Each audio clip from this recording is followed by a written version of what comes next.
For me, storytelling has always been the way to reach the heart. The stories that you can tell around the images, along with the images, make something very, very powerful.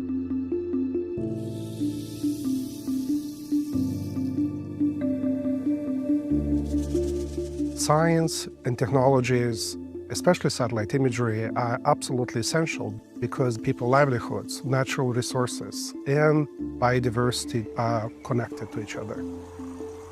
Satellite imagery are our eyes in the sky, providing those insights and up-to-date information. Sasa tunawasikilizeni nyinyi ndio wenye misitu. Wote mnaridhia? Bila mashaka.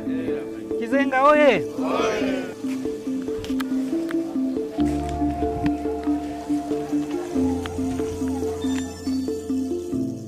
Going around the villages at the beginning of our Tukari program, helping the villagers understand the importance of conservation and what the deforestation was actually doing to harm them. I will never forget when Lillian and I went to one of these villages and he'd acquired one of these huge satellite imagery maps and we laid it out. The villagers were sitting around it and their excitement was absolutely fantastic. And there was one woman saying, "That's the tree where I put my baby when I'm working in the fields." And another man was saying, "No, we can see our sacred sites, this tree and this rock." And I remember one woman, and she said, "Well, I used to do my farming on this hillside," and she pointed to it. And she said, "But then all the trees went away, and there was this terrible landslide which showed on the map you could see where the mud had slid down and there was no vegetation left on either side." So she said, "Now I understand. Now I know that it's worth walking a whole extra hour in the morning to get to a place where I can cultivate the land without causing this terrible destruction of the environment." Takale gives me hope. The way it gives me hope is it is changing lives.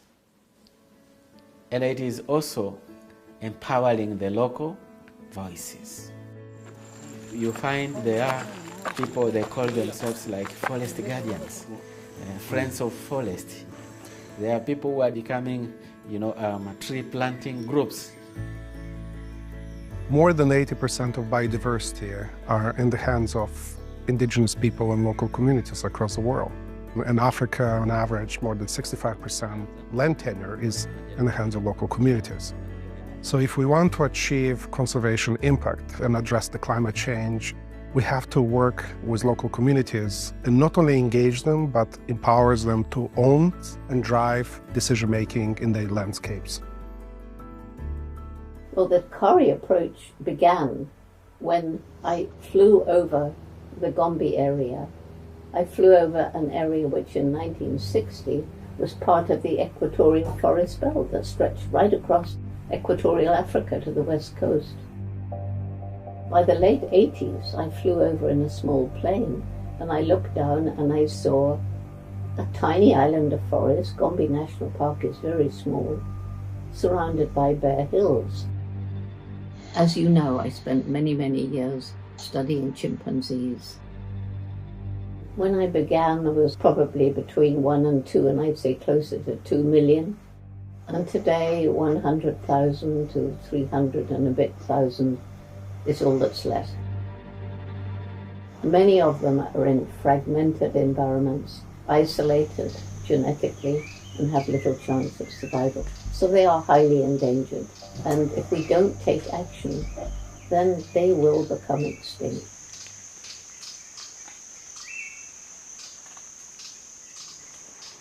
The NASA satellite data helped us understand what does it mean to be a chimp. It helped us understand where to protect them. NASA supports, launches, and maintains and manages constellation of different satellites, and some of them going all the way back to 1972. By providing this data to the conservation community, it helps us continuously monitor the chimpanzee habitats. The chimpanzee habitat suitability model, developed with support from NASA and University of Maryland, includes more than a dozen variables directly extracted from LANDSAT satellite imagery. It includes NDVI, it includes percent tree canopy cover, it includes tree heights. Using conservation standards approach and dashboards, we take these models and turn them into habitat health indicators, into actionable information people on the ground can actually work with. And the conditions of the forest can change quite rapidly due to illegal logging, mining, or any other threats. So this information is updated in near real time, so that conservation decision makers can see the individual threats affecting chimpanzee habitats from village to national scales and across the entire chimpanzee range in Africa. And this NASA data helps identify areas under threat of illegal logging or fire damage where local managers could be deployed to mitigate the threat. In addition, mobile apps enable community members to become involved in not just tracking changes in the habitat, but to be active in enforcing the protection of the village forest reserves from degradation.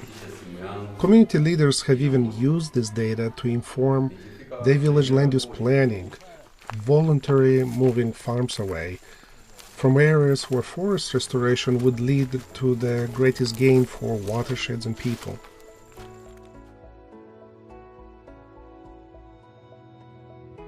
It works both ways. Sometimes you show a lush forest and then you show how a few years later it's devastated. There's just a few burnt stumps. But on the other hand, there are other images which show you a devastated landscape, and then 5 years later, trees coming back, regeneration, new hope, new life. So the stories that you can tell around the images, along with the images, make something very, very powerful. And you need both to make the kind of impact that we need to make today to help people understand the devastation we've caused, but to give them hope that we can turn things around. And that's what these satellite images show so clearly.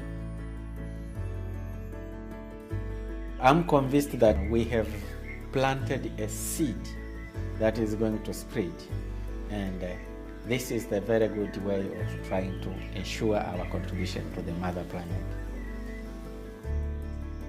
My future is a future where technology is married to compassion and love.